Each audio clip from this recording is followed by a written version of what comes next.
Bismillahirrahmanirrahim. Assalamualaikum warahmatullahi wabarakatuh.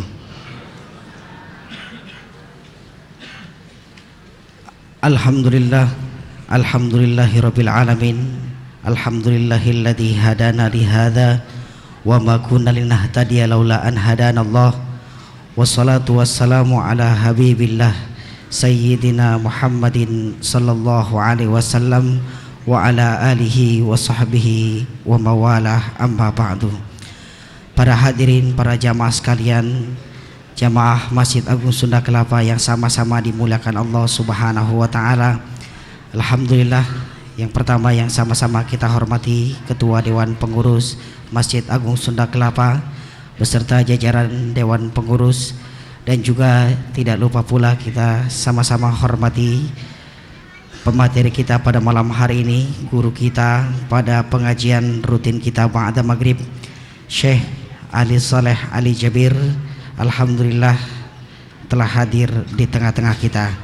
Untuk itu para hadirin, para jamaah sekalian, dalam kegiatan rutin kita marilah sama-sama kita awali dan kita buka kajian kita dengan sama-sama membaca Ummul Kitab Suratul Fatihah, memohon keridhaan dan juga keberkahan serta kemudahan dari Allah Subhanahu wa taala. Ala hadhihi niyyah wa kullu niyatin salihah ila hadratin Nabi Mustafa Rasulillah sallallahu alaihi wasallam. Al-Fatihah. A'udzubillahi minasyaitonir rajim. Bismillahirrahmanirrahim. Alhamdulillahirabbil alamin arrahmanirrahim maliki yaumiddin. Iyyaka na'budu wa iyyaka nasta'in. Ihdinas siratal mustaqim, siratal ladzina an'amta 'alaihim ghairil maghdubi 'alaihim waladdallin. Amin. Amin amin ya rabbal alamin. Para hadirin, para jamaah sekalian, di hari ini alhamdulillah penuh dengan keberkahan kita kembali berjumpa dalam kesempatan yang sama.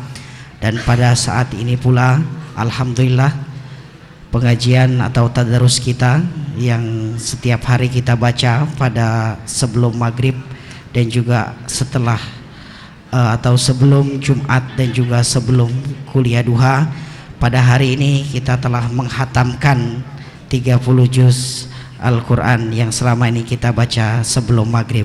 Mudah-mudahan apa yang sudah kita bacakan melalui huruf dan juga ayat-ayat serta surat, Allah Subhanahu wa taala memberikan kita keberkahan dan juga memberikan kita ilmu yang bermanfaat serta seluruh hajat kita dijabah oleh Allah Subhanahu wa taala. Dan insyaallah nanti terakhir kita mohon Syekh Ali untuk memimpin doa daripada khatam Quran ini pada malam hari ini. Baik para jamaah sekalian, dan sebelumnya ada dua informasi kembali kami ingatkan kepada para jamaah sekalian bahwa panitia Idul Adha atau kurban Masjid Agung Sunda Kelapa 1433 Hijriah menerima dan juga menyalurkan bagi para jamaah sekalian yang ingin berkurban di Masjid Agung Sunda Kelapa. Untuk itu keterangan lebih lanjut dapat langsung menghubungi dan juga mendatangi kantor pelayanan Masjid Agung Sunda Kelapa di lantai 2 Gedung Fathahillah. Dan juga Dewan Pengurus Masjid Agung Sunda Kelapa mengundang kepada para jamaah sekalian dan para saudara-saudara untuk sama-sama nanti kita melaksanakan sholat Idul Adha di Masjid Agung Sunda Kelapa yang insya Allah akan diselenggarakan pada hari Jumat 26 Oktober 2012. Adapun untuk rangkaian acara insya Allah akan dimulai pada pukul 6.30 waktu Indonesia Barat. Untuk khatib Idul Adha insya Allah Al-Mukarram Al-Ustadz Kiai Haji Didin Hafiduddin MSC, dan juga untuk imam sholat Idul Adha akan dipimpin oleh Al-Ustadz Deden Muhammad Ramdan. Demikian para hadirin, para jamaah sekalian. Dan selanjutnya kita kembali akan melanjutkan ke dalam kajian rutin kita pada malam hari ini, yang insya Allah dengan materi studi Al-Quran yang akan disampaikan oleh Syekh Ali Saleh Ali Jabir. Kepadanya dengan segala hormat kami persilahkan.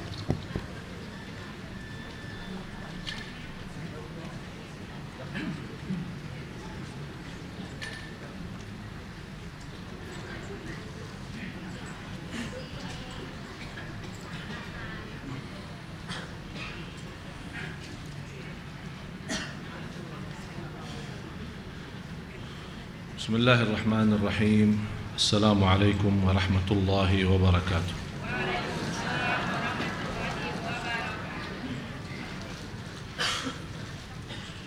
الحمد لله رب العالمين وأشهد أن لا إله إلا الله وحده لا شريك له ولي الصالحين وأشهد أن سيدنا ونبينا محمدا عبد الله ورسوله الصادق الأمين اللهم صل وسلم وبارك على سيدنا محمد وعلى آله وصحبه ومن تبعهم بإحسان إلى يوم الدين أما بعد سبحانك لا علم لنا إلا ما علمتنا إنك أنت العليم الحكيم. Maha suci Allah, saya tidak mempunyai ilmu apa-apa, hanya saja apa yang diberikan oleh Allah Subhanahu wa taala. Segala sesuatu yang kita miliki sesungguhnya milik Allah. Oleh karena itu jangan Anda sedih atas kehilangan dan kekurangan sesuatu, karena semua dari Allah dan kembali kepada Allah Subhanahu wa taala. La haula wa la quwwata illa billahil aliyil azim.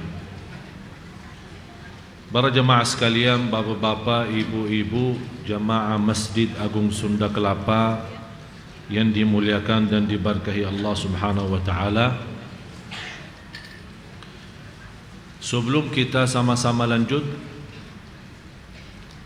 ada beberapa hal yang saya perlu sampaikan. Yang pertama mengenai soal puasa hari ini.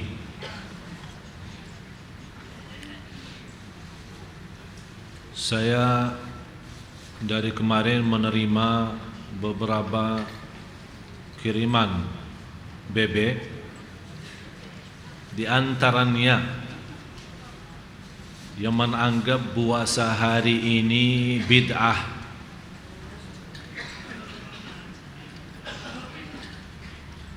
Mohon Bapak Ibu perhatian sedikit ya, terutama ibu-ibu, supaya kita insyaallah keluar dari sini mendapatkan sama-sama ilmu bermanfaat. Jadi Bapak Ibu, bukan semudah apapun kita menganggap bid'ah, apalagi dalam hal itu ibadah. Walaupun hadis yang mengkhususkan puasa hari ini yang dinamakan Yaumut Tarwiyah,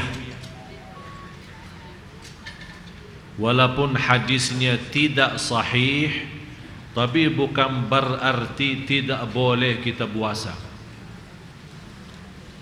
Ini pemahaman yang perlu kita luruskan.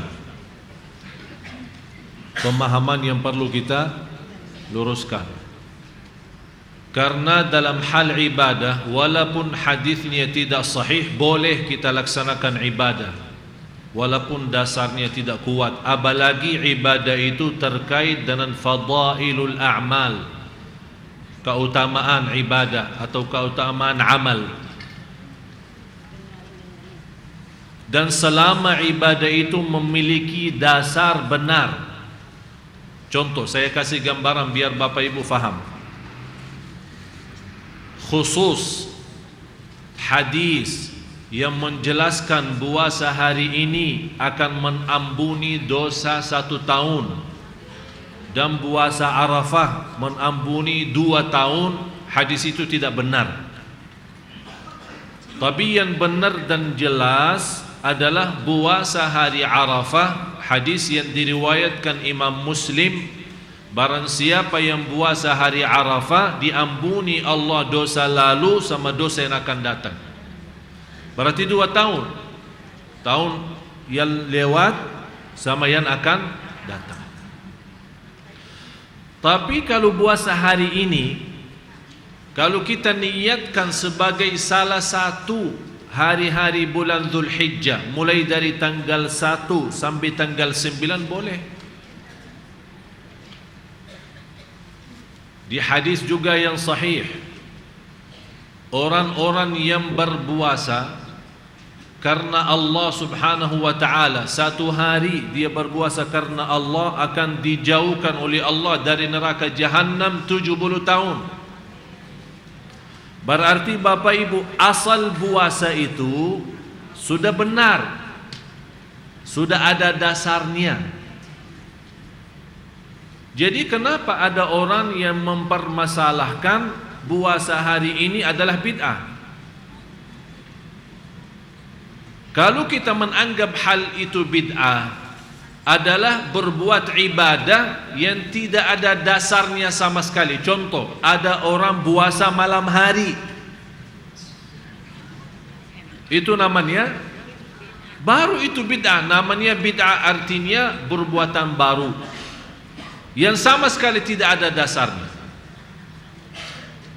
Atau ada orang salat subuh tapi di waktu zuhur, itu baru kita bilang maaf, walaupun anda ikhlas, walaupun ibadahnya semangat benar-benar lillahi ta'ala, tapi mohon maaf berlaku anda bid'ah. Karena tidak ada dasar sama sekali. Walaupun hadis palsu, walaupun hadis tidak benar, tidak ada sebuah hadis yang membolehkan puasa malam hari atau salat subuh di siang hari. Itu baru dinamakan bid'ah. Tapi selama masih ada hadis yang menerangkan hal ini boleh dilakukan, tapi ternyata hadis itu palsu atau tidak benar, tapi ternyata ibadah sendiri itu puasa ada dasarnya di hadis-hadis lain, kenapa dijadikan masalah? Dan selama Bapak Ibu apapun bersoalan dalam ibadah terutama, selama masih ada berbeda pendapat, jangan dipermasalahkan. Contoh, soal zikir berjamaah, soal doa habis salat fardu, ada yang berkata bid'ah, terima kasih, kita menerima pendapatnya. Tapi jangan memaksa orang yang sudah punya pendapat boleh doa berjamaah selepas salat. Karena ini bersoalan bukan dari sekarang berbeda pendapat antara ulama lebih terdahulu daripada kita, yang lebih takwa, lebih suci, lebih faham agama. Muncul perbedaan itu. Karena kenapa muncul perbedaan Bapak Ibu? Karena tidak ada di dalam Quran dan hadis, ya ayyuhalladzina amanu, jangan doa bersama sesudah salat fardu. Ya memang tidak ada. Kalau memang ada ayat Quran, ya ayyuhalladzina amanu, jangan berdoa sama selepas salat fardu, baru kita bilang sami'na wa ta'na. Kita tidak bisa main-main di sini. Tidak bisa ada berbeda pendapat karena sudah jelas larangannya. Tapi kadang-kadang ada satu ibadah, orang banyak pemahamannya masih simpul ya, masih singkat, belum begitu mengerti perbedaan. Begitu dia melihat ibadah ini tidak pernah dilakukan oleh Rasulullah, berarti tidak boleh kita lakukan. Siapa yang bilang begitu? Siapa yang bilang tidak boleh kita beribadah dalam dalam teks Rasul tidak pernah lakukan? Banyak ibadah kita lakukan tapi tidak pernah Rasul lakukan. Contoh, tarawih setiap malam Ramadan. Mana ada dalil dalam hadis atau dalam Quran boleh tarawih setiap malam sampai akhir Ramadan? Tidak ada. Rasul pun tidak pernah melaksanakan tarawih selama 30 hari Ramadan sepenuhnya. Kenapa? Apakah orang sekarang berarti jamaah Masjid Sunda Kelapa setiap tahun adakan tarawih dan mengundang imam dari Madinah dan Makkah? Bid'ah itu, dalalah. Kalau bid'ah dalalah berarti semua jamaah masih masuk neraka. Na'udzubillah. Memang ada alasan kenapa Rasulullah tidak merutinkan tarawih. Kalau Rasulullah rutin salat tarawihnya dianggap menjadi wajib, inilah yang menjadi berat bagi umatnya. Oleh karena itu Rasulullah hanya salat tarawih hanya 4 malam, habis itu tidak salat tarawih lagi. Berarti ada alasan. Jangan kita orang terlalu pemahamannya, enggak, Rasul hanya 4 malam tarawih, ya udah saya 4 malam aja tarawih. Bukan begitu pemahaman agama. Oleh karena itu Bapak Ibu, saya mohon apapun persoalan, selama masih ada berbeda pendapat, ada pemahaman A, B, C, jangan dipermasalahkan. Yang mau puasa boleh, yang tidak mau berpuasa boleh, yang mau puasa selama 9 hari boleh, yang tidak mau puasa sama sekali pun boleh.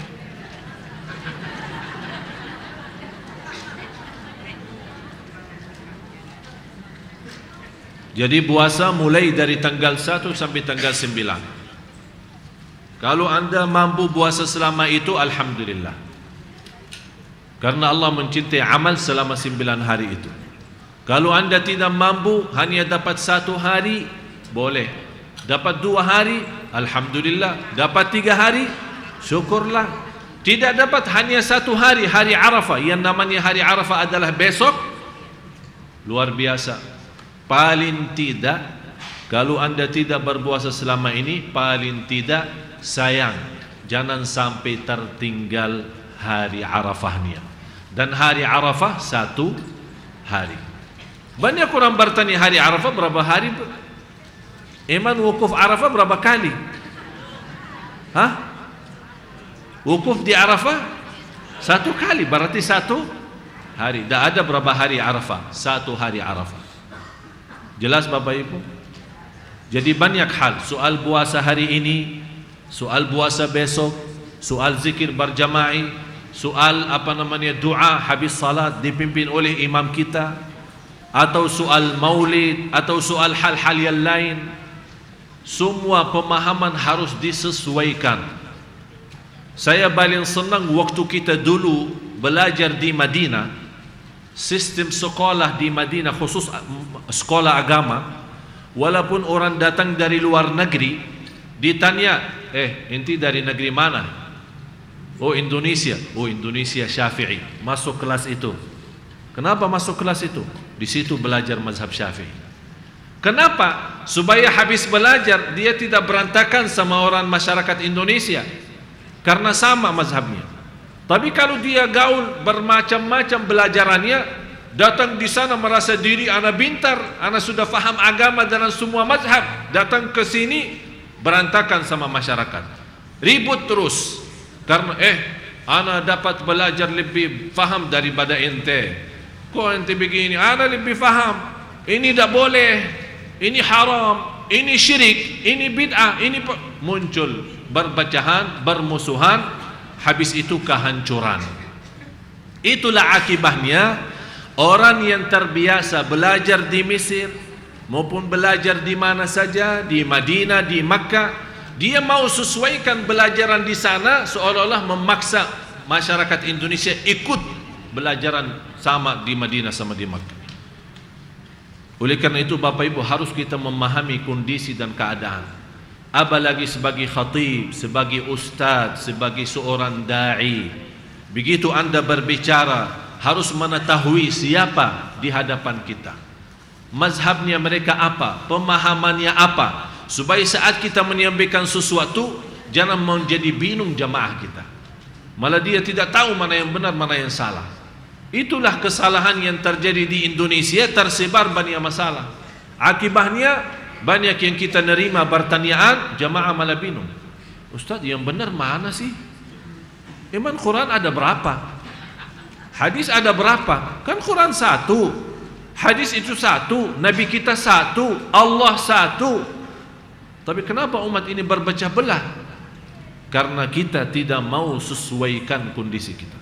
Malah Imam Ahmad Hambali sendiri, walaupun dia mazhabnya Hambali, salah satu syarat dakwah adalah ma'rifatu halin nas, mengetahui hal kondisi keadaan manusia saat kita berdakwah. Jadi kita belajar Indonesia biasa Syafi'i, jangan maksa-maksa ikut mazhab Hambali, karena di situ ada perbedaan pendapat. Walaupun Imam Hambali muridnya Imam Syafi'i, Imam Maliki gurunya Imam Syafi'i, tapi kok ada dua mazhab? Tapi tidak pernah kita mendengar Imam Maliki marah sama Imam Syafi'i. Murid ini durhaka. Tidak pernah ngomong begitu. Karena hal pemahaman itu wajar terjadi. Walau syaa Allah laja'alakum ummatan wahidah. Kalau Allah menghendaki, Allah maha mampu jadikan umat ini bersatu, tidak ada perbedaan.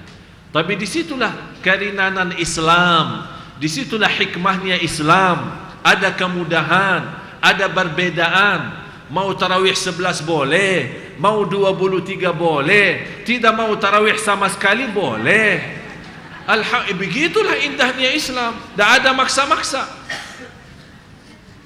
Oleh karena itu Bapak Ibu, kalau anda tidak mengerti terhadap satu hal, begitu anda bertanya, sudah mendapatkan sesuai jawaban yang berbeda dengan kebiasaan kita, jangan keburu sebarkan. Walaupun ilmu yang kita dapat itu benar 100% untuk diri sendiri, bukan untuk umum. Karena lebih baik mensatukan umat walaupun masih bodoh daripada sudah faham tapi berpecah belah. Faham? Faham? Ini tolong dihafal kaidah itu. Lebih baik umat tetap bersatu walaupun bodoh, lebih baik daripada faham agama tapi berpecah belah. Karena prinsip agama kedamaian, prinsip agama persatuan. Mudah-mudahan yang saya sampaikan bisa difahami dengan benar. Jangan salah guna agama kita. Apapun kebaikan kita boleh ajak orang lain. Apalagi dalam hal masa ini yang kita sama-sama mempelajari ciri-ciri dan tanda-tanda hari kiamat. Sekarang jujur saja, mana yang lebih luar biasa jamaah sekalian? Biar antum tahu, ada seorang ustaz meninggalkan, saya tak perlu sebut nama, tinggalkan semua soal agama. Dia menghabiskan 8 tahun membahas soal fikih. Begitu dia mengambil pelajaran dari bermacam buku dan bermacam mazhab, dia mengambil kesimpulan dan dia menyampaikan kepada murid-muridnya dan kepada jamaah, salat jamaah tidak wajib. Kenapa salat jamaah tidak wajib? Dia bilang, habis saya mendapatkan banyak pelajaran dari perbedaan, kesimpulannya begitu. Sekarang Bapak Ibu, separuh umat Islam tidak salat sama sekali. Kira-kira walaupun ilmu itu benar, kira-kira boleh kita sampaikan? Malah tambah malas orang. Malas. Oh ternyata tidak wajib. Ya Alhamdulillah, terima kasih Ustaz. Jadi saat kita berbicara Bapak Ibu, walaupun ilmu itu benar, qala Allah, qala Rasulullah, tapi belum tentu saat kita sampaikan bisa jadi baik. Karena ada satu hikmah, walaysa kullu ilmin yuqal, bukan setiap ilmu harus disampaikan. Hati-hati. Bukan setiap ilmu harus kita sampaikan, hati-hati. Tapi yang kita sampaikan apa? Yang berguna, yang bermanfaat untuk umat Islam. Dan kata Ali bin Abi Thalib radhiyallahu an, hadithun nasa bima ya'qilun, aturiduna an yukadzdzaba Allah wa rasuluh, sampaikan kepada manusia apa yang bisa diterima oleh akal mereka. Jangan sampai mereka mendustakan Allah dan Rasulnya. Ini wasiat Sayyidina Ali bin Abi Thalib radhiyallahu anhu. Saat kita berbicara di masjid, beda sama di kampung, beda sama orang tua, beda sama anak muda, ya bermacam-macam. Inilah kembali kepada pemahaman seorang ustaz, seorang da'i, bisa mengerti, bisa faham kondisi dan keadaan. Ada orang datang memberikan bersoalan, soal apa namanya, rumah tangga, kita langsung punya respon dan emosi, udah ceraikan dia saja. Walaupun perkataannya benar, tapi bisa, jangan lupa di antara suami istri itu ada banyak anak. Jadi harus kita perhatikan soal anaknya. Beda sama hukum orang suami istri yang belum punya anak. Kalau suami istri yang diperintahkan oleh Islam ceraikan, Islam juga memperhatikan kalau suami istri yang punya masalah sama, tapi karena dia punya anak banyak, tidak dianjurkan untuk cerai, malah dianjurkan untuk bertahan. Walaupun punya masalah sama, tapi hukum bisa jadi beda. Ini semua kembali kepada pemahaman seorang yang belajar dan menajar agama. Jadi Bapak Ibu, agama itu perlu kursus. Jadi bukan sembarangan kita bicara. Bukan begitu merasa diri, alhamdulillah anak sudah belajar sekian tahun di Sunda Kelapa, jadi anak boleh berbicara agama. Hati-hati. Sudah jelas? Saya berbicara seperti ini karena sungguh Bapak Ibu, saya sangat sayang sama Bapak Ibu. Karena saya tidak mau di antara Bapak Ibu nanti di hadapan Allah akan ditanya, kenapa kamu berbicara terhadap agamaku yang kamu belum menartinya, belum memahaminya? Apa yang kita jawab? Apa yang kita jawab? Kalau ada orang sakit gigi dan kita sarankan suruh periksa jantung, boleh enggak? Salah dong. Kalau orang sakit jantung, masa kita bawa orang bengkel suruh operasi? Pak, ini sakit jantung katanya, dioperasi orang bengkel katanya. Tak masuk, malah tampak mati orang. Jadi harus, agama pun begitu. Dan saat saya nasihati Bapak Ibu, saat Anda ingin bertanya, tolong Anda lihat Anda mau bertanya kepada siapa. Anda mau bertanya kepada siapa. Karena di masa ini salah satu ciri hari kiamat, banyak ustaz, banyak yang membawa nama agama, tapi Fatihah pun tidak bisa baca. Betul enggak? Banyak. Apalagi di Indonesia, karena terlalu bebas, tidak ada aturan, tidak ada sistem. Semua bisa, apapun bisa. Kalau mau bandingkan ulama dan baradai di seluruh dunia sama baradai di Indonesia, jauh lebih banyak Indonesia. Karena terlalu gampang menjadi ustaz atau da'i. Tapi kita tetap mendoakan mereka. Allah tahu niat mereka, walaupun niatnya baik. Dan saya selalu sampaikan, belum tentu orang yang berniat baik, belum tentu berlakunya benar. Harus hafal itu. Orang yang berniat baik belum tentu berlakunya benar. Orang yang namanya teroris yang bom di hotel, bom sana sini, niatnya apa? Niatnya apa? Jihad kan? Punya pemahaman tak boleh orang kafir tinggal di negeri kita, negeri Islam. Mereka ini kotor, najis, dan negeri kita bersih, tak boleh mereka tinggal. Itu kan ada niat. Tapi apakah niat itu yang baik? Jihad fi sabilillah, berlakunya bisa jadi baik? Belum tentu. Dan soal dia mati bunuh diri lewat bom, itu urusan Allah nanti. Apakah Allah masukkan dia surga atau neraka, itu urusan Allah, bukan urusan kita.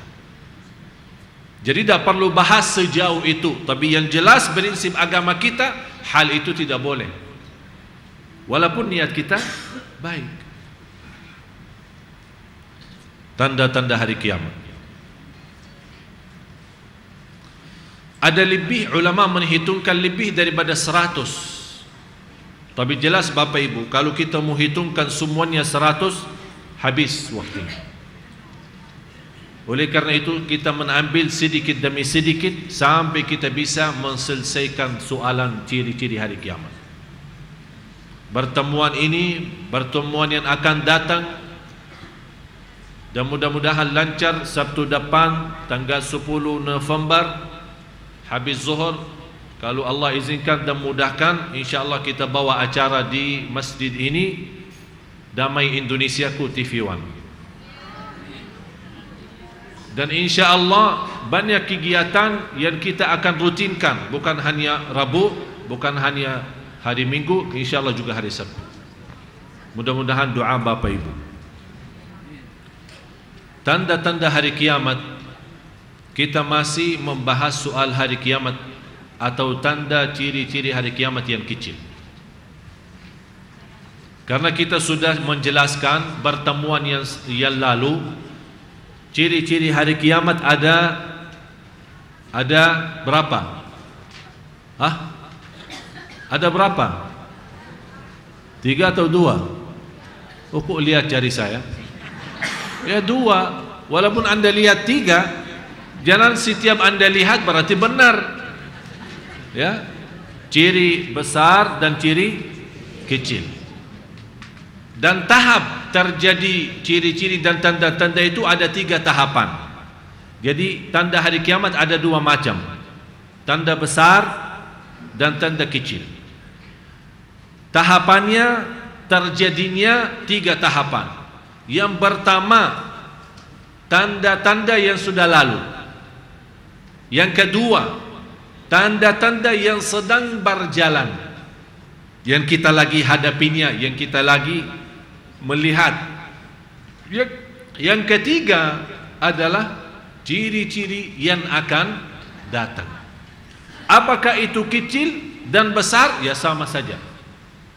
Karena ada yang sudah lalu, ada banyak ciri-ciri yang kecil.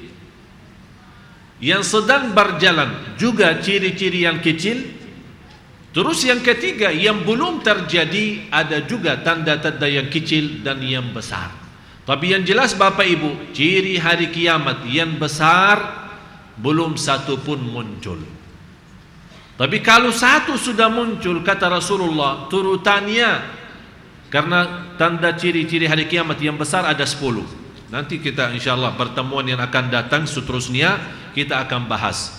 Itu turunnya, keluarnya Al-Mahdi, turunnya Nabi Isa, ada Ad-Dajjal, ada Ya'juj Ma'juj, nanti ada asap dan ad-dukhan, nanti ada ad-dabbah, binatang yang keluar dari batu yang besar. Pokoknya bermacam-macam bahasan.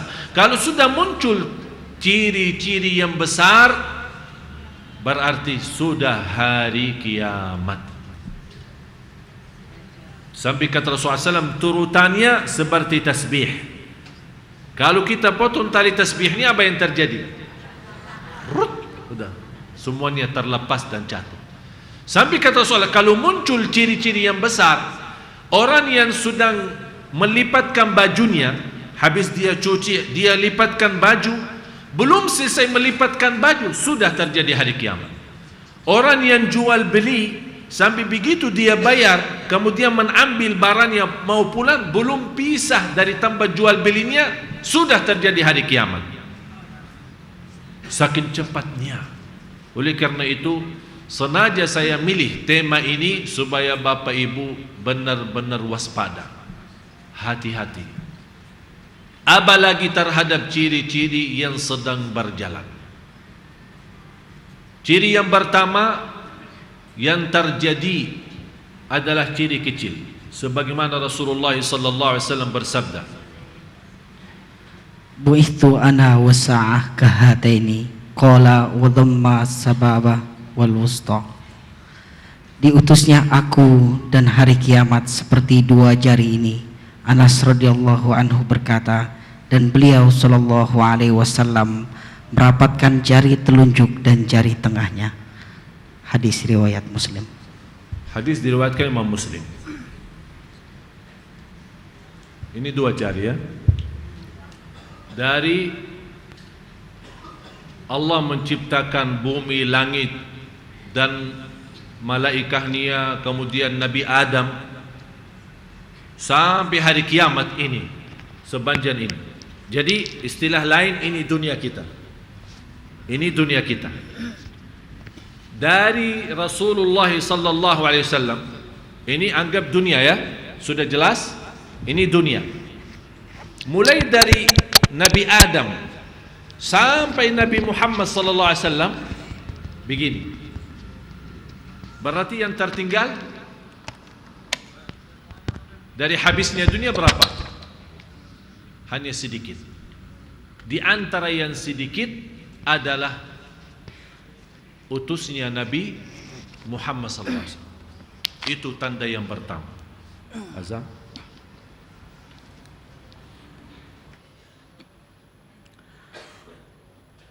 الله أكبر الله أكبر الله أكبر الله أكبر أشهد أن لا إله إلا الله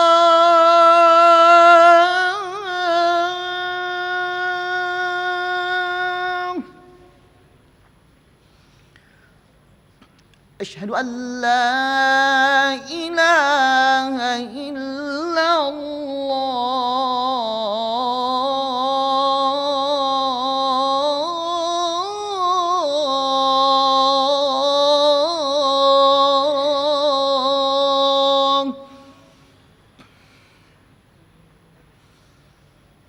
أشهد أن محمد رسول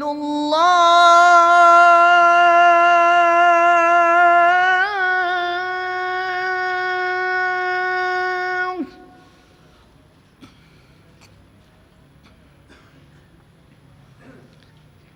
أشهد أن محمد رسول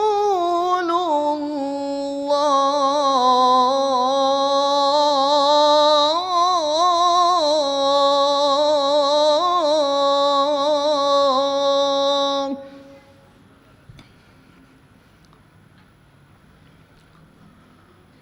حي على الصلاة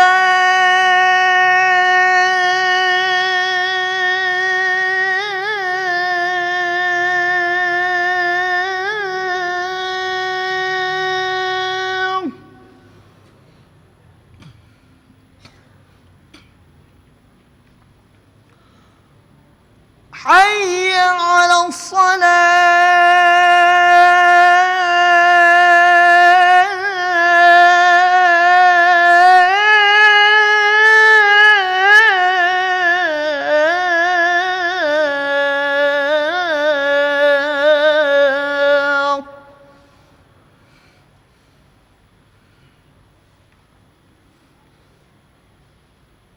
حي على الفلاح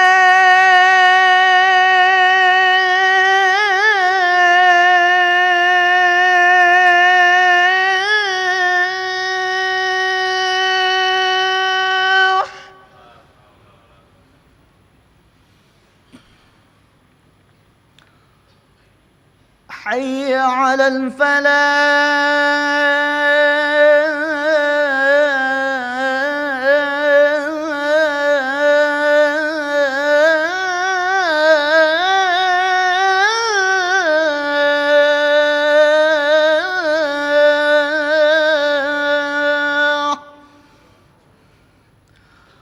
الله أكبر الله أكبر لا إله إلا الله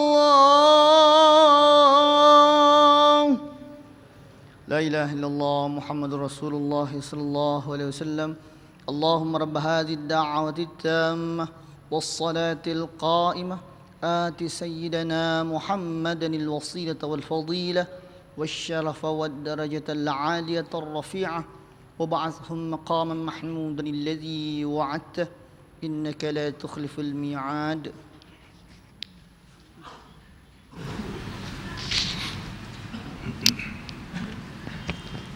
بسم الله الحمد لله اللهم صل على سيدنا محمد وعلى آل سيدنا محمد.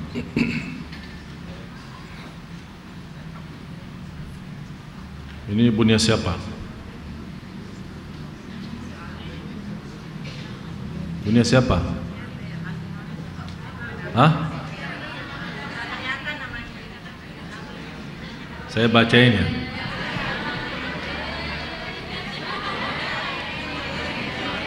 Ali Jabir. Alhamdulillah. Terima kasih. Ketemu. Jadi kalau ada yang ketemu KTP hilang, itu KTP saya.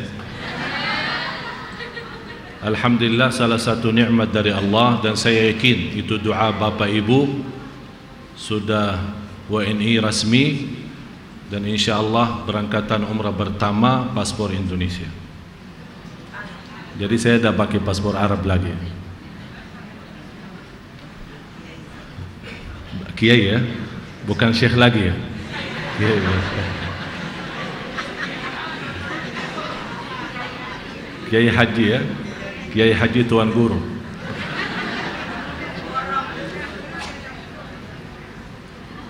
Jadi utusan Nabi Muhammad sallallahu alaihi wasallam itu menjadi ciri hari kiamat. Kenapa Sayyidina Anas bin Malik menjelaskan Rasulullah SAW menangkatkan dua jarinya ini supaya tunjukkan ini jari pertanahan ini adalah dunia dari awal sampai akhir, dari awal sampai akhir. Kemudian yang pertama ini adalah dari ciptaan Nabi Adam, utusan Nabi Adam sampai Rasulullah. Jadi sepanjang ini Nabi Adam, Nabi Nuh, Nabi Nuh terus sampai Rasulullah. Berarti yang tersisa hanya ini untuk hari kiamat. Ini memberikan tanda apa yang akan datang jelas, tidak lebih lama dan yang sudah lalu. Yang akan datang jelas tidak lebih lama daripada yang sudah lalu. Jadi dari situ utusannya Nabi Muhammad SAW menjadi Nabi untuk umat ini, itu sudah menjadi salah satu atau tanda yang pertama dari tanda kecil hari kiamat. Berarti datangnya Rasulullah sudah hari kiamat dekat. Sebagaimana firman Allah juga di suratul Ma'arij, innahum yarawnahu ba'ida wa narahu qariba. Mereka orang kafir di zaman Rasulullah SAW, begitu Rasulullah menjelaskan sa'ala sa'ilun bi'adzabin waqi' lil kafirina laysa lahu dafi' min Allah dhil ma'arij ta'rujul malaikatu war-ruhu fiha war-ruhu ilayhi fi yawmin kana miqdaruhu 50,000 sana. Hari kiamat Bapak Ibu adalah kita akan berdiri sesudah dibangkit, akan berdiri di hadapan Allah 50,000 tahun. Untuk apa kita berdiri? Menunggu Allah mulai hisab. Yang merasakan akan berdiri di hari kiamat 50,000 tahun, ini yang membuat kita khusyuk dalam salat. Hanya berdirinya tidak melebihi 2 menit berdiri. Salatnya dari awal sampai selesai tidak lebih daripada 10 menit. Tapi kenapa sekarang begitu kita merasa salatnya masuk, malah kita merasa keberatan luar biasa? Karena kita lupa akan berdiri 50,000 tahun. Itu yang perlu kita bayangkan. Jadi sejak diutuskan Nabi Muhammad SAW, waktu manusia hidup dalam keadaan celaka, dalam keadaan kegelapan, dalam perbuatan kezaliman, segala keburukan, berzinahan, riba, khamar, bermacam-macam pembunuhan. Begitu datangnya Rasulullah SAW benar-benar menjadi rahmatan lil alamin. Allah utuskan Nabi Muhammad SAW untuk merubah kehidupan manusia dari hal buruk menjadi baik, dari kezaliman menjadi berlaku adil, dari kegelapan kembali kepada cahaya Allah Subhanahu wa taala dan Rasulnya. Oleh karena itu kedatangan Nabi Muhammad di waktu itu menjadi salah satu tanda dan ciri hari kiamat. Yang kedua, ciri-ciri hari kiamat adalah wafatnya Rasul.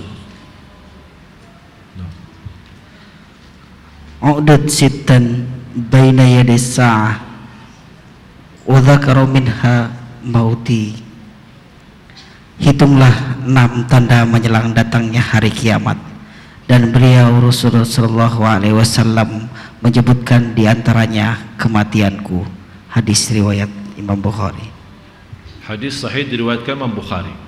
Rasul memerintahkan kita hitungkan 6 ciri, 6 tanda-tanda hari kiamat. Di antaranya adalah wafatku, kematianku, kata Rasulullah. Jadi kata Rasulullah, sebelum meninggal dunia, kalau saya sudah meninggal dunia, hitunglah kematianku adalah sudah ciri hari kiamat sangat dekat. Dan Rasul menghitungkan 6. Mana 6-nya? Itu sisanya nanti kita bahas. Rasulullah sallallahu alaihi wasallam, saya menceritakan untuk Bapak Ibu, terakhir Rasulullah saat menghadapi sakratul maut. Sebelum Rasulullah sallallahu alaihi wasallam mulai merasa kesakitan, sudah hajjatul wada' dan sudah Allah menurunkan ayat yang terakhir, al-yawma akmaltu lakum dinakum wa atmamtu alaikum ni'mati wa raditu lakumul islama dina. Aku telah sempurnakan di hari ini adalah agamamu, dan aku menjadikan agama Islam itu yang tersempurna, yang telah diridai Allah subhanahu wa ta'ala sebagai agama. Dari situ Nabi Muhammad sallallahu alaihi wasallam pulang dari hajjatul wada', pulang ke Madinah. Itu hajjatul wada' di tahun 10 Hijriyah. Tahun 10 Hijriah. Mulai Rasulullah mulai merasa kesakitan di tahun 11 Hijriah, terutama pasnya bulan Rabiul Awal. Bulan Rabiul Awal. Kelahiran Rasulullah hari Senin, wafatnya hari Kamis. Dan ada sebagian ulama menjelaskan wafatnya sama hari Senin, 12 Rabiul Awal. Jadi hari lahirnya dan hari meninggalnya sama. Ada yang bilang beda, tetap 12 tapi beda hari, hari Kamis. Itu bukan persoalan. Yang jelas di bulan Rabiul Al-Awwal. Habis pulang ke Madinah dan melihat jumlah segitu banyak yang masuk Islam, yang datang ke Hajjatul Wada' lebih daripada 100.000 bersama Rasulullah. Ini memberikan tanda bagi Rasulullah sudah berhasil. Dari jamaah yang 8 tahun 8 Hijriyah waktu Amul Fath Makkah, 8 Hijriyah yang datang umrah itu tidak melebihi 10.000. Tapi dalam 2 tahun Allah tunjukkan 100.000 lebih yang datang bersama Rasulullah Hajjatul Wada'. Dan begitu Allah menunjukkan kepada Nabi Muhammad SAW kemuliaan umatnya dan hasil dakwahnya. Bagaimana umatnya di saat itu sudah mulai lahir batin sedia dan ikhlas, korbankan segalanya demi Rasulullah. Allah nurunkan surat An-Nasr menjadi surah yang terakhir yang turunnya dari Al-Quran.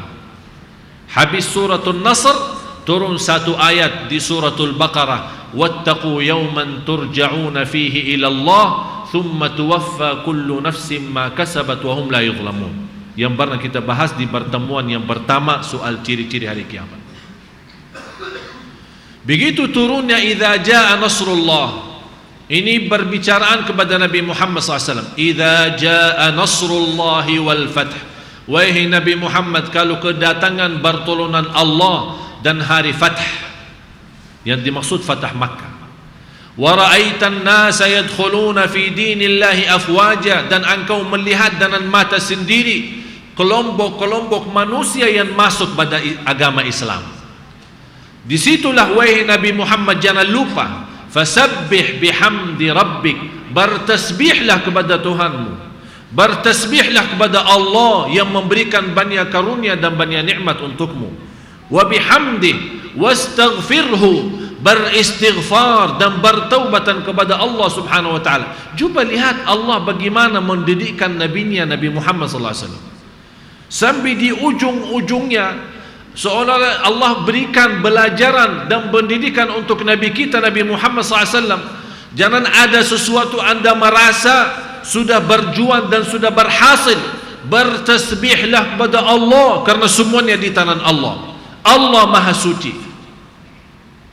Wastaghfirhu, kalau ada kekurangan, ada sesuatu, padahal Rasulullah SAW tidak ada kekurangannya sama sekali, tapi Allah tetap menanamkan supaya Rasulullah tetap beristighfar. Dari situ kata Abdullah bin Umar, habis turunnya ayat ini, Rasulullah selalu di dalam satu majlis membaca Rabbighfirli wa tub alai innaka antat tawwabur rahim 100 kali. Rabbighfirli wa tub alai innaka antat tawwabur rahim. Sahih Bukhari. Dari sejak itu Rasulullah tidak berhenti beristighfar, karena sudah merasa dengan turunnya suratul Nasr ini berarti tugas Rasulullah hanya bertasbih dan istighfar, karena sudah sempurna agama. Begitu jamaahnya lagi ramai, turunnya suratul Nasr ini, di antara sahabat yang nangis satu, Sayyiduna Abu Bakar As-Siddiq radhiyallahu anhu. Di sampingnya ada Umar radhiyallahu anhu, ada Utsman radhiyallahu anhu, ada Ali radhiyallahu anhu, ada para sahabat-sahabat yang lain yang semuanya tidak ada yang nangis. Malah semuanya heran, kok Abu Bakar nangis, ada apa sih? Rasulullah tidak bagi ceramah, dan Rasulullah tidak membawa sebuah penajian yang menyentuh hati, hanya turunnya surah ini, kenapa nangis? Kata Sayyidina Abu Bakar, ternyata yang memahami makna di belakang surah ini adalah Sayyidina Abu Bakar radhiyallahu anhu. Kata Sayyidina Abu Bakar, surah ini memberikan kepada kita berita Rasulullah dekatnya wafat. Itu pemahaman Sayyidina Abu Bakar. Begitu turunnya yang membuat dia nangis, berarti Rasulullah akan meninggal dunia. Pas 7 hari yang terakhir dalam kehidupan Rasulullah, datangnya malaikat dan kata Rasulullah SAW, ma min nabiyyin illa wa yukhayyar, tidak ada nabi yang menghadapi sakratul maut pasti Allah turunkan malaikat memberikan pilihan. Yang pertama, mau kekal di dunia dan tetap masuk surga di akhirat, atau wafat dan masuk surga di akhirat, milih yang mana? Ini semua para nabi, tidak ada nabi yang meninggal dunia pasti ditawarkan seperti itu. Tapi begitu Nabi Muhammad SAW melihat tugasnya sudah selesai, amanatnya sudah sempurna, kewajibannya sudah disampaikan kepada umatnya, dia merasa tidak ada arti hidup lagi di dunia. Dia malah mengutamakan bertemu dengan Allah, dan dia memilih meninggal dan masuk surga. Kata Sayyidina Abu Bakar radhiyallahu anhu, ya Rasulullah, aku sedia kurbankan diriku, ayahku, ibuku, hartaku, anakku, tapi ya Rasulullah, kekallah, diam bersama kami, hiduplah bersama kami, jangan milih meninggal. Tapi Rasulullah SAW tetap memilih Allah daripada manusia. Sambil sahabat begitu melihat Sayyidina Abu Bakar mulai sedih dan nangisnya, dan begitu Rasulullah mulai sakit, sambil Rasulullah tidak mampu keluar memimpin sahabatnya untuk berjamaah, dirawat sama Siti Aisyah, dan Rasulullah minta izin. Coba lihat Bapak Ibu, Rasulullah yang namanya Rasulullah tapi tetap minta izin, karena di sini hubungan suami istri, bukan soal Nabi dan umatnya. Dia minta izin kepada istri-istrinya supaya dirawat di rumah Siti Aisyah radhiyallahu anha. Minta dirawat di rumah Siti Aisyah. Saking Rasulullah cinta Siti Aisyah, tapi tetap dia memberikan kasih sayang kepada istri-istri yang lain. Dia minta izin, Kata isteri-isteri yang lain, walaupun kami sangat cinta dan sayang sama Rasulullah dan tetap Rasulullah datang ke rumah kami, tapi dalam kondisi seperti itu, dan itulah keinginanmu ya Rasulullah, kami ikhlaskan dirawat di rumah Siti Aisyah radhiyallahu anha. Malah datang sekelompok manusia yang mencaci maki Siti Aisyah. Rasulullah milih meninggal dunia di atas dadahnya Siti Aisyah. Ada orang yang mencaci maki Siti Aisyah, dianggap orang-orang yang tidak benar, dianggap Siti Aisyah berlaku zina, dianggap Siti Aisyah orang yang tidak benar, dianggap bermacam-macam. Kira-kira kalau Siti Aisyah bukan wanita yang suci dan salihah, masa Allah memilih nabinya meninggal di atas dadahnya istrinya Aisyah radhiyallahu anha? Itu pilihan Allah subhanahu wa ta'ala.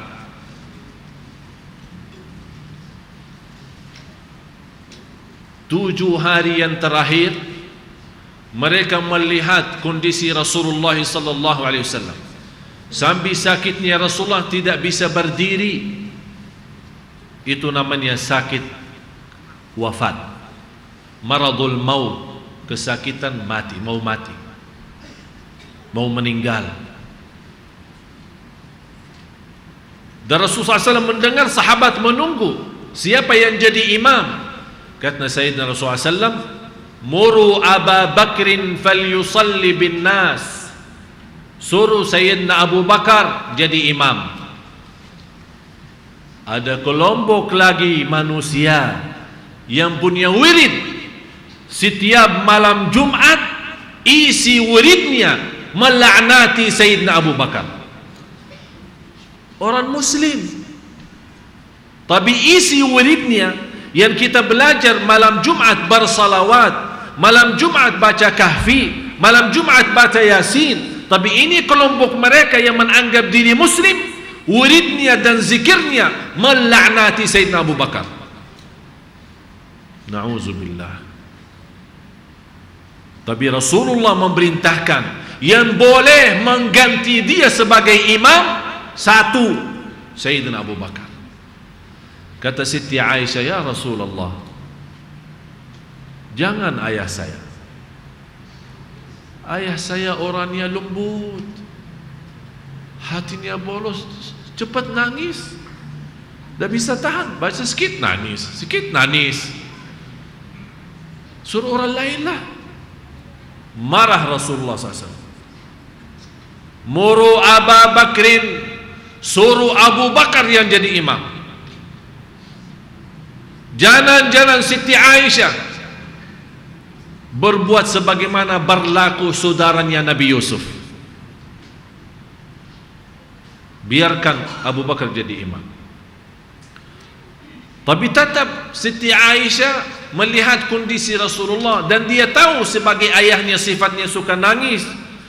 Dia menahan, tidak menyampaikan berita itu karena kasihan kondisi Sayyidina Abu Bakar dan kasihan juga Rasulullah. Dia suruh Sayyidina Umar jadi imam. Begitu Rasulullah mendengar suara yang jadi imam bukan suara Sayyidina Abu Bakar, marah Rasulullah. Ya Allah dan Rasulnya, Allah dan Rasulnya menolak selain Abu Bakar yang jadi imam. Allah dan Rasulnya menolak selain Abu Bakar jadi imam. Allah dan Rasulnya menolak selain Abu Bakar jadi imam. Sampai Siti Aisyah merasa diri berbuat kesalahan. Begitu langsung segitu marahnya Rasulullah SAW, mundurnya imam dan maju Sayyidina Abu Bakar jadi imam.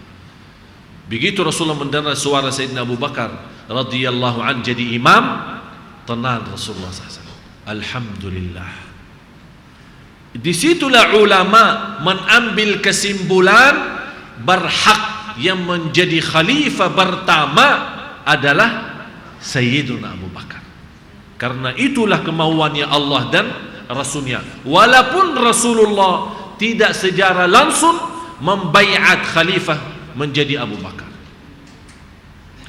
Kalau Sayyidina Umar jelas jadi khalifah karena wasiat Sayyidina Abu Bakar. Sayyidina Uthman jadi khalifah karena musyawarah, ada majlis masywarah, DPR.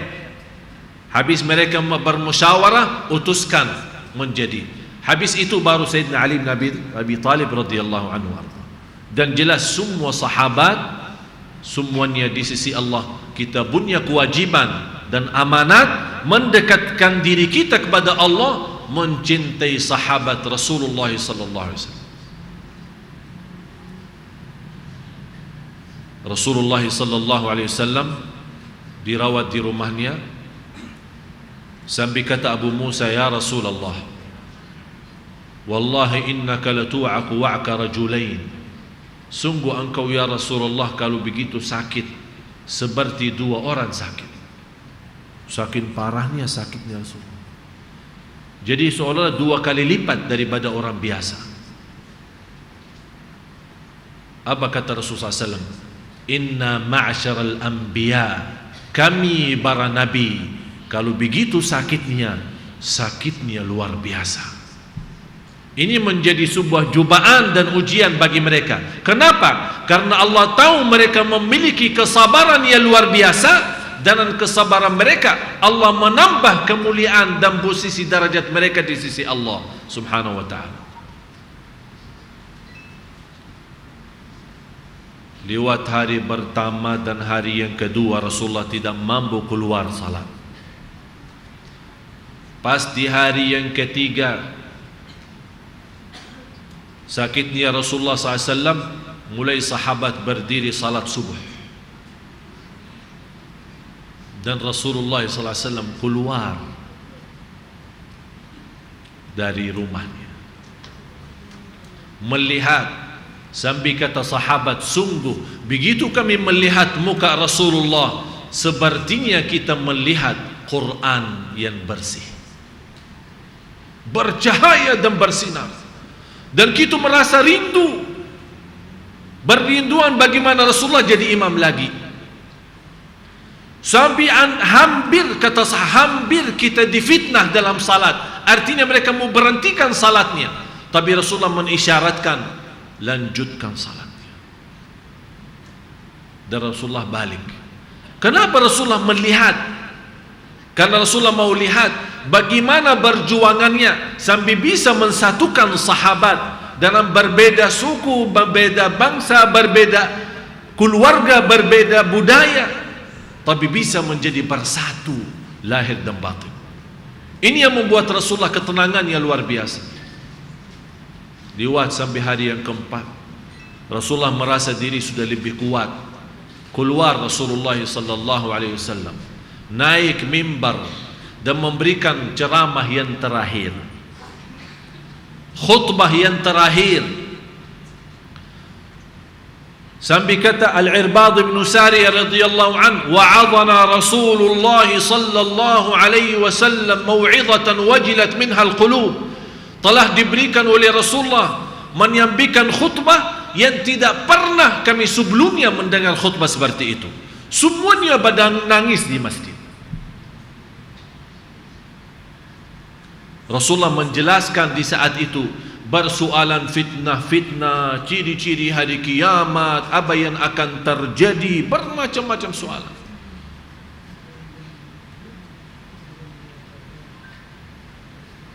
Sambil Rasulullah juga bayangkan Bapak Ibu, di saat itu Rasulullah menawarkan kepada jamaah sebagai sahabatnya, siapa di antara kalian yang pernah aku salah sama dia, yang pernah aku zalimi dia, yang pernah aku menambil hartanya, yang pernah aku menyakiti perasaannya, yang pernah aku menyakiti hatinya, silahkan, ini saatnya balas. Ada yang tuntut haknya, silahkan sebelum hari kiamat, atau sekarang, maafkan. Bapak Ibu, Rasulullah yang namanya yang termulia, yang tersuci, yang menyebarkan keadilan, rahmatan lil alamin, minta maaf sama sahabat. Ada seorang sahabat berdiri, ya Rasulullah, saya ada. Sahabat kaget. Ini berani. Walaupun ada orang salah, Rasulullah pernah salah atau apa, semestinya diamin aja. Sampai sahabat begitu dia berdiri, ada apa ini sih? Kok berdiri? Ya Rasulullah, engkau pernah melukai saya. Hah? Sahabat malah tambah kaget. Kapan sih Rasul melukai? Saya sekarang mau balas, sama-sama luka. Angkat bajumu. Rasulullah angkat bajumu. Di mana posisi lukanya? Barna engkau lukai saya di bagian perut. Kata Rasulullah, silahkan balas. Silahkan ambil hakmu sendiri. Ini perut saya. Rasulullah mengangkat baju. Dan orang itu datang. Sahabat melihat malah heran. Ada apa ini? Begitu orang itu mendekati, bukan dia melukai perutnya Rasulullah, malah dia belut dan mencium perutnya Rasulullah. Rasulullah senyum. Kamu berlaku ini kenapa?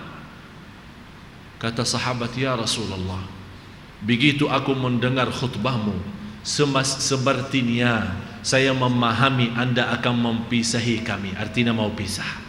Oleh karena itu, sesuatu yang saya lakukan sebelum engkau pisah dari dunia ini adalah kulitku menyentuh kulitmu.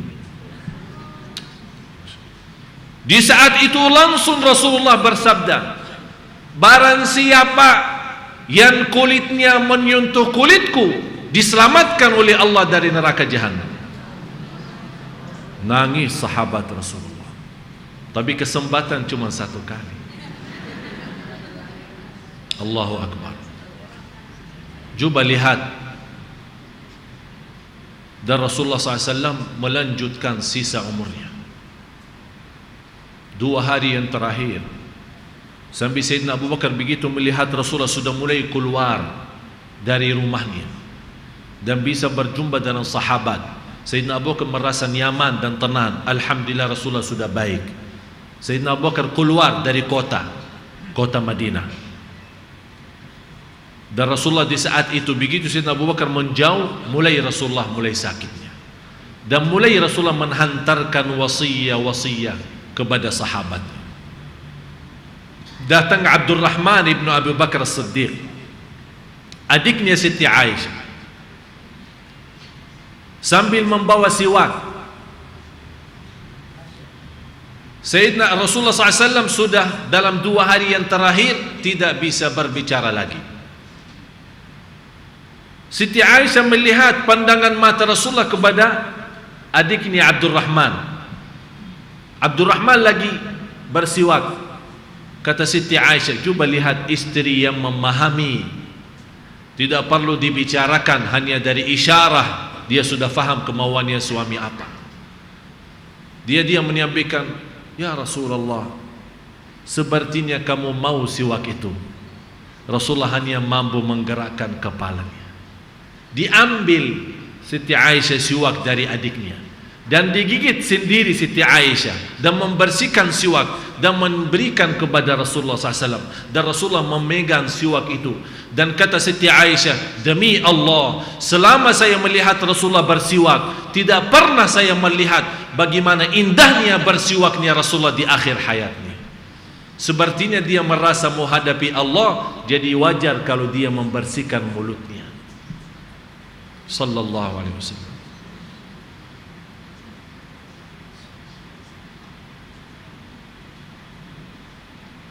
Di hari yang terakhir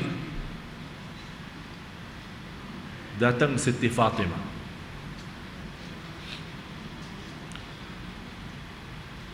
dan minta izin masuk. Kata Rasulullah SAW, biarkan anakku yang aku sayangi masuk Siti Fatimah.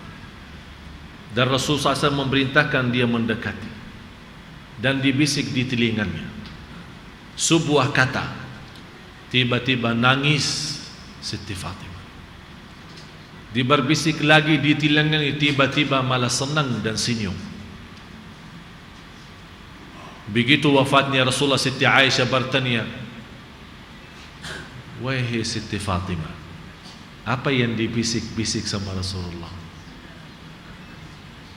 Kau satu nangis, satu lagi kau ketawa.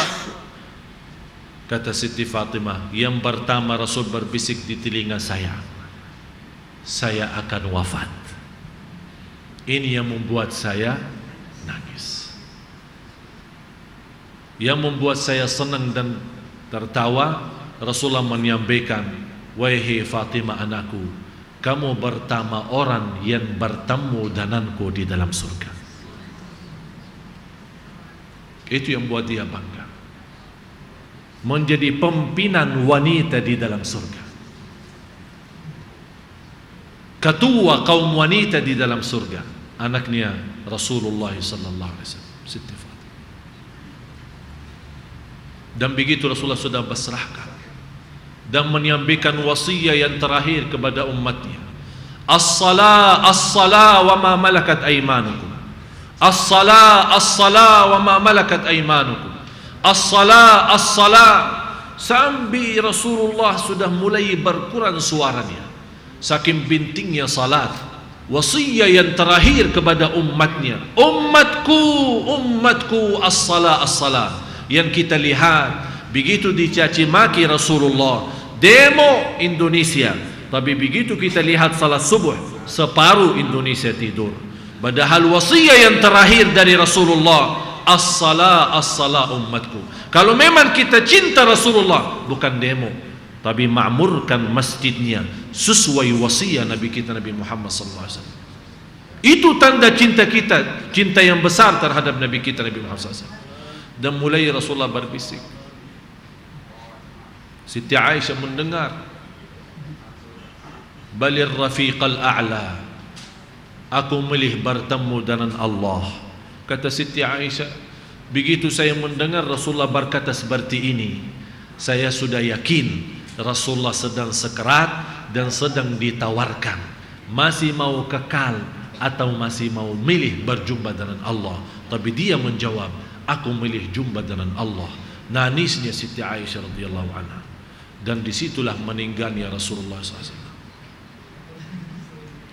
Siapa yang jadi imam, sudah wafatnya imam. Siapa yang boleh mensalati janazah, sudah wafat yang selama ini mengajarkan cara salat janazah. Sahabat tak ada yang berani jadi imam, masing-masing salat. Karena siapa yang boleh jadi imam di hadapan Rasulullah SAW? Semuanya jadi ramai-ramai masuk bersalat. Sayyidina Abu Bakar mendengar berita, langsung datang dengan cepat, dan sudah ditutupi wajahnya Rasulullah SAW dengan kainnya, dengan kafan. Dan Sayyidina Abu Bakar radhiyallahu anhu membuka kafan itu, melihat muka Rasulullah yang segitu bersih dan bercahaya. Dan Sayyidina Abu Bakar mencium kepala Rasulullah SAW, mencium bibinya, dan kata Sayyidina Abu Bakar, demi Allah, wajah yang baik selama hidup dan wajah yang baik sesudah meninggal. Itulah prinsip Sayyidina Abu Bakar sama Rasulullah. Kemana saja perginya Rasulullah selalu bersama Abu Bakar.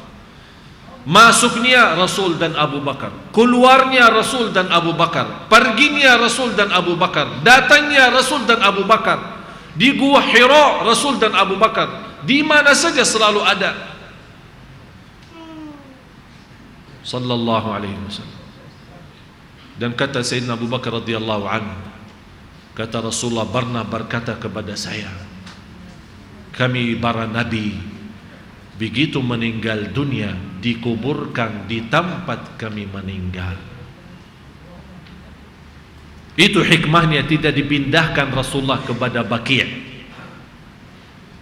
dikuburkan di rumahnya sendiri. Tapi ini hukum berlaku khusus untuk Rasul. Tapi tidak boleh kita meninggal dunia dan menwasiatkan tolong dikuburkan di halaman rumah saya. Itu tidak boleh. Walaupun itu wali, walaupun itu siapa-siapa. Ini khusus hanya untuk Rasulullah. Di mana kata Rasulullah, kami para nabi meninggal, dikuburkan di tempat kami meninggal.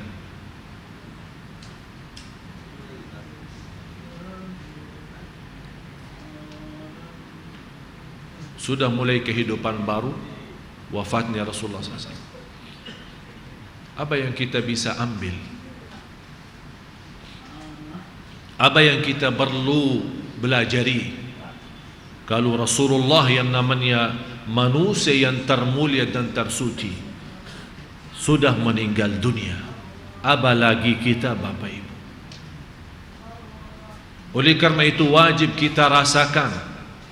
Dan sambil Rasulullah, barang siapa yang menghadapi sebuah musibah, bagaimanapun besarannya musibah itu, ingatlah musibah wafatku akan meringankan musibah yang anda hadapi.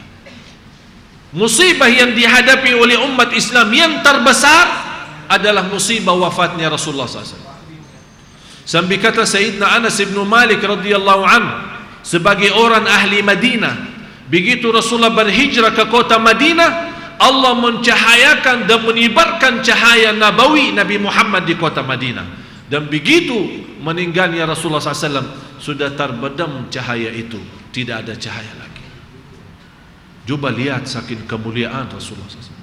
Sampai Sayyidina Bilal radhiyallahu an sudah tidak tega dan tidak mampu berazan lagi sesudah wafat Rasulullah. Saya akhiri cerita Sayyidina Bilal. Sayyidina Bilal sesudah wafat Rasulullah tidak mampu berazan. Karena saat dia berazan, begitu dia sampai asyhadu anna Muhammadar Rasulullah, nangis. Dia tidak bisa lanjut azan. Dan dia minta sama Sayyidina Abu Bakar, mohon maaf, saya tidak bisa, saya pensiun dari azan, saya berhenti. Malah sampai Sayyidina Bilal tidak bisa bertahan diri tinggal di Madinah, malah dia minta izin Sayyidina Abu Bakar untuk pindah ke negeri Asyam. Coba lihat saking cintanya Rasulullah, dia tidak bisa tahan melihat mihrab Rasulullah, melihat makam Rasulullah, melihat tempat salatnya Rasulullah, melihat tiang yang disandari oleh Rasulullah, melihat mimbar yang dinaiki oleh Rasulullah. Dia tak kuat, balik. Sampai sudah jadi tua, datang zaman Umar bin Khattab radhiyallahu an. Tiba-tiba di malam hari Sayyidina Bilal radhiyallahu an melihat mimpi Rasulullah SAW. Rasulullah menyampaikan, ya Bilal, apakah kamu tidak merindukan aku?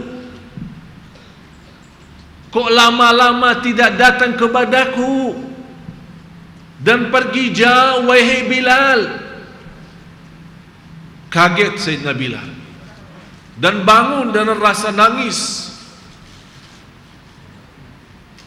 Dan langsung di saat itu berazam, nawaitu, langsung berjalan kembali ke kota Madinah. Sudah menjadi Bilal radhiyallahu an orang yang sudah tua dan usia. Begitu sampai ke kota Madinah, sudah mendekati subuh. Dia tidak berani mengganggu ahli Madinah dan tutup rumah orang. Dia masuk kepada masjid. Habis dia salat tahiyatul masjid, langsung menghadapi makam Rasulullah dan mengingat cerita-cerita Rasulullah sebagai ayahnya, Rasulullah sebagai pamannya, Rasulullah sebagai nabinya, Rasulullah sebagai yang memberikan kasih sayangnya. Dia ingat semua cerita kebaikan, kemuliaan dan kasih sayangnya Rasulullah SAW. Mulai nangis Sayyidina Bilal radhiyallahu anhu. Datang Al-Hasan wal Husain, cucunya Rasulullah, melihat Sayyidina Abu Bilal. Dan langsung Sayyidina Bilal radhiyallahu anhu mencium dua-duanya cucunya Rasulullah. Masih ada harumannya Rasulullah di dalam dua anak cucu ini. Dan Al-Hasan wal Husain meminta izin dan memohon kepada Bilal radhiyallahu anhu untuk berazan karena sebentar lagi mau salat subuh, mau azan subuh. Sayyidina Bilal tidak tega azan lagi. Tapi karena ini permintaan cucunya Rasulullah sallallahu alaihi wasallam, Bilal radhiyallahu anhu naik di atas masjid dan mulai berazan. Begitu Sayyidina Bilal radhiyallahu an membunyikan suara azannya, Allahu Akbar, Allahu Akbar, bergetar kota Madinah. Sampai mereka mendengar azannya Sayyidina Bilal, semua ahlul Madinah bangun dan keluar dari rumahnya, dan mereka berteriak dengan suara yang sama, Rasulullah datang, Rasulullah datang. Mereka merasa Rasulullah yang datang karena mendengar suara Sayyidina Bilal, karena mereka selama Rasulullah ada yang selalu azan hanya Bilal radhiyallahu anhu. Begitu dia sampai kepada asyhadu anna Muhammad Rasulullah, sudah tidak bisa melanjut azannya lagi, radhiyallahu anhu sahabat.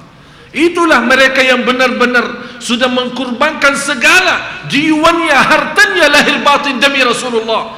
Tidak ada manusia yang mampu mencintai Rasulullah sebagaimana sahabat radhiyallahu anhum wa ardhahum. Oleh karena itu, sahabat termasuk mereka yang sudah mendapatkan ridha Allah sebelum mereka meninggal dunia, yang Allah sudah tunjukkan tempatnya di surga sebelum meninggal dunia, karena luar biasa percintaan mereka terhadap Rasulullah SAW. Begitu beliau radhiyallahu anhu habis azannya turun dan bersalaman dengan sahabat Sayyidina Umar, Sayyidina Uthman, Sayyidina Ali dan yang lain-lain. Begitu indahnya hidupnya sahabat bersama Rasulullah SAW. Apa yang kita bisa ambil, apa yang kita wajib berikan, apa yang kita wajib belajari, dan apa yang kita tunjukkan percintaan kita kepada Rasulullah SAW, kalau memang benar kita cinta Rasulullah sallallahu alaihi wasallam. Oleh karena itu Rasulullah memberikan kabar gembira bagi orang-orang yang mencintai Rasulullah, walaupun tidak bertemu, walaupun tidak berjumpa. Kata Rasulullah SAW kepada sahabat, menjadi salah satu kata-kata yang terakhir, wahai sahabatku, kalau berjumpa dengan saudaraku sampaikan salam. Kata sahabat, ya Rasulullah, apakah kami bukan saudaramu? Kata Rasulullah, bukan, kalian adalah sahabatku, tapi saudaraku adalah orang-orang yang mencintaiku, yang dia berani kurbankan segala untukku, tapi mereka tidak pernah berjumpa denganku. Sampaikan kepada mereka salam, dan aku menunggu mereka di hadapan pintu surga. Itulah kita, Bapak Ibu Saudara Rasulullah.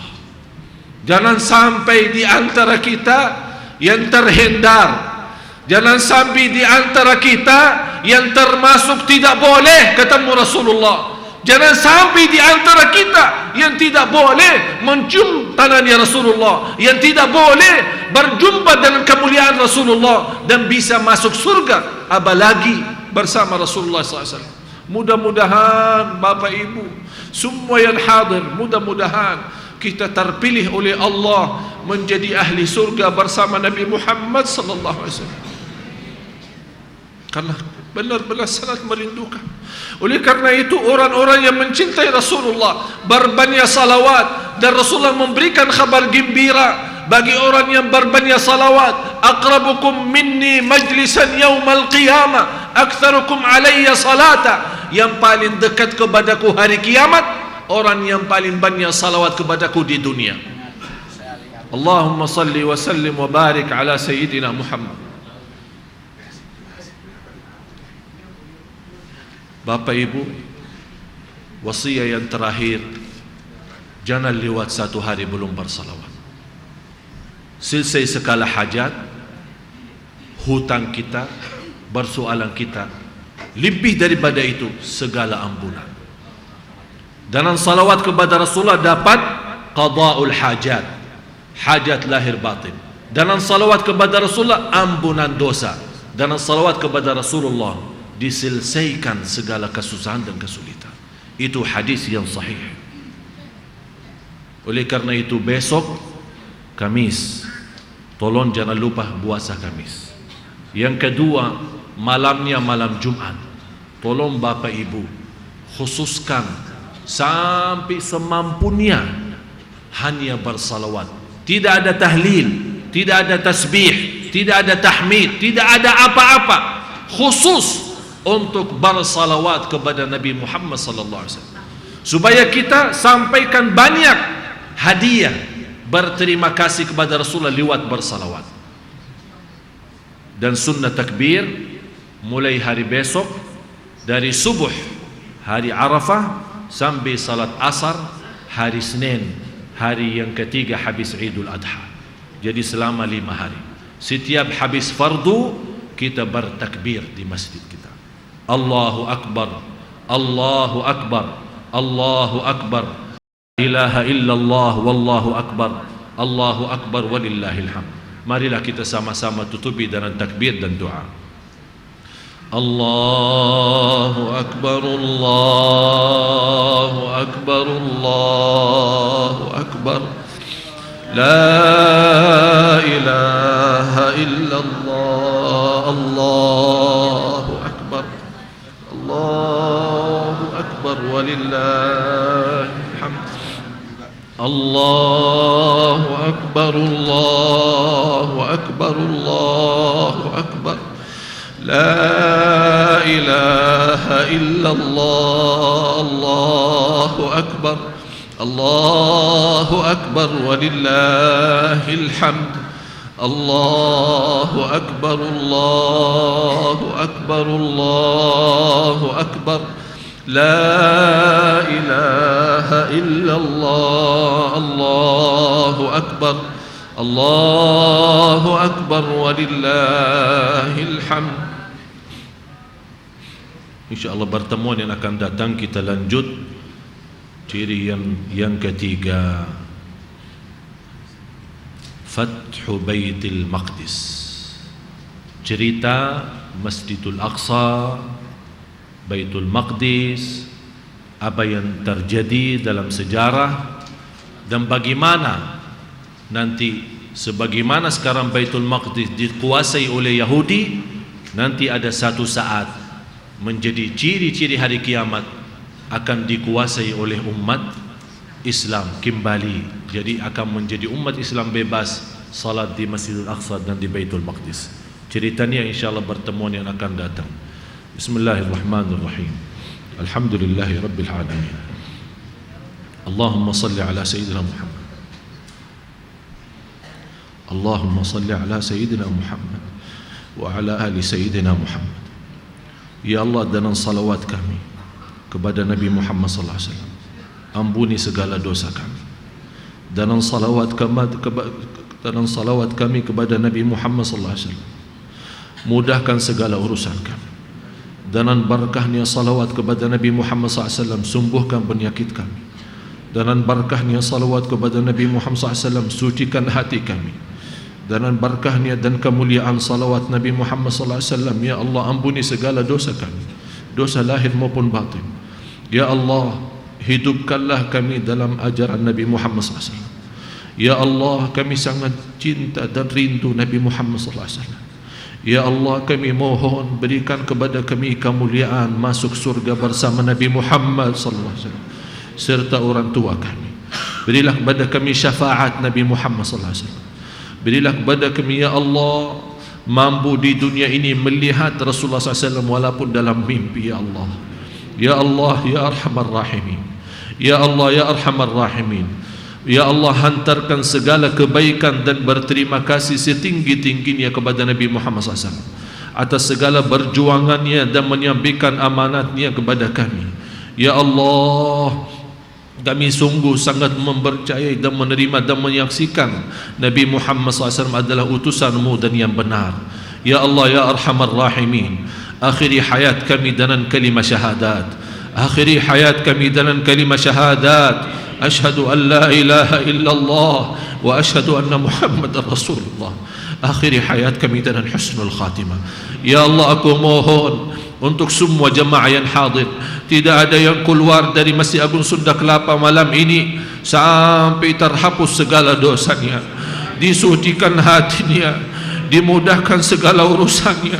Ya Allah, kami berkumpul di malam ini memiliki banyak dosa di malam hari Arafah. Di hari Arafah ni yang banyak engkau membebaskan hamba-hambamu dari neraka jahanam.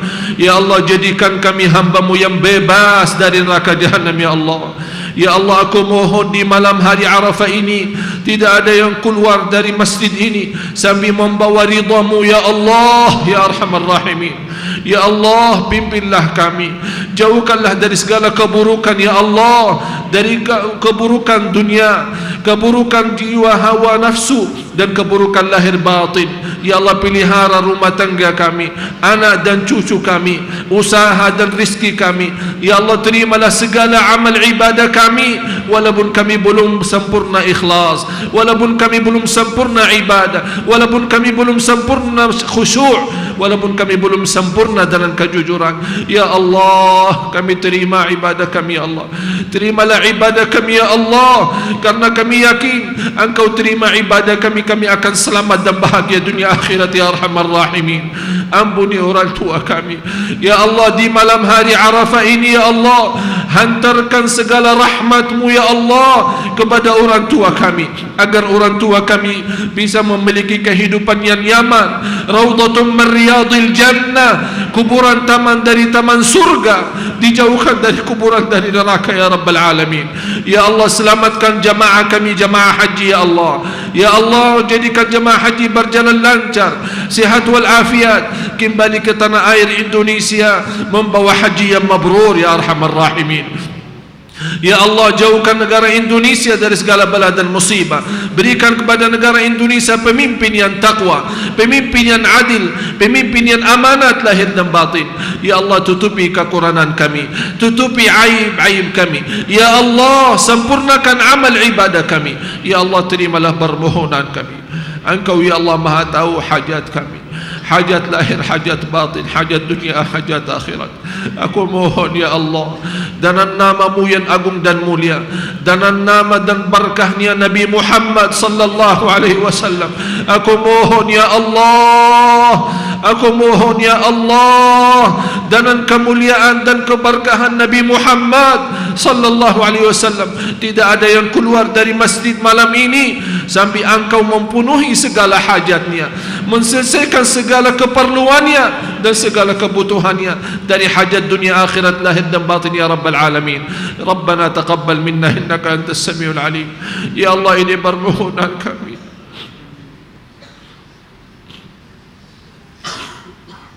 Ya Allah,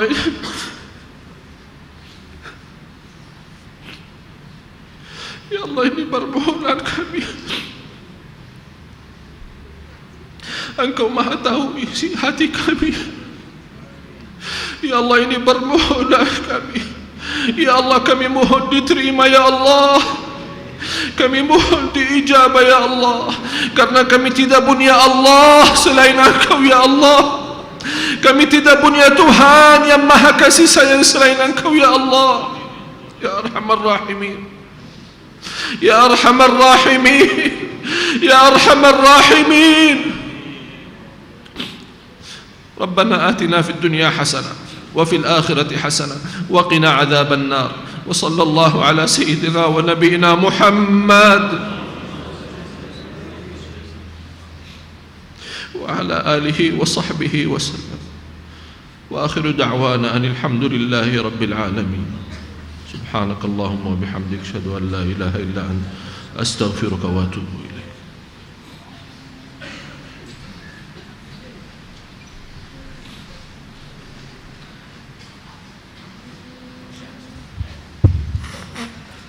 Alhamdulillah wa syukurillah para jamaah sekalian, demikianlah telah sama-sama kita mendengarkan pengajian rutin kita pada malam hari ini. Sungguh merupakan yang luar biasa, kita telah mendengarkan tanda-tanda kiamat kecil. Semoga banyak hikmah yang dapat kita ambil dan semoga kita dimudahkan dalam menjalankan segala aktivitas dan ibadah kita sehari-hari. Untuk itu marilah sama-sama kita akhiri majelis kita dengan sama-sama doa. Subhanakallahumma wa bihamdika wa asyhadu an la ilaha illa anta wa astaghfiruka wa atubu ilaik. Para jamaah sekalian, dan sebelumnya kita ingatkan kembali untuk esok seperti biasa Masjid Agung Sunda Kelapa akan menyediakan untuk buka puasa, dan setelah maghribnya kita akan adakan takbiran. Demikian, Assalamualaikum warahmatullahi wabarakatuh.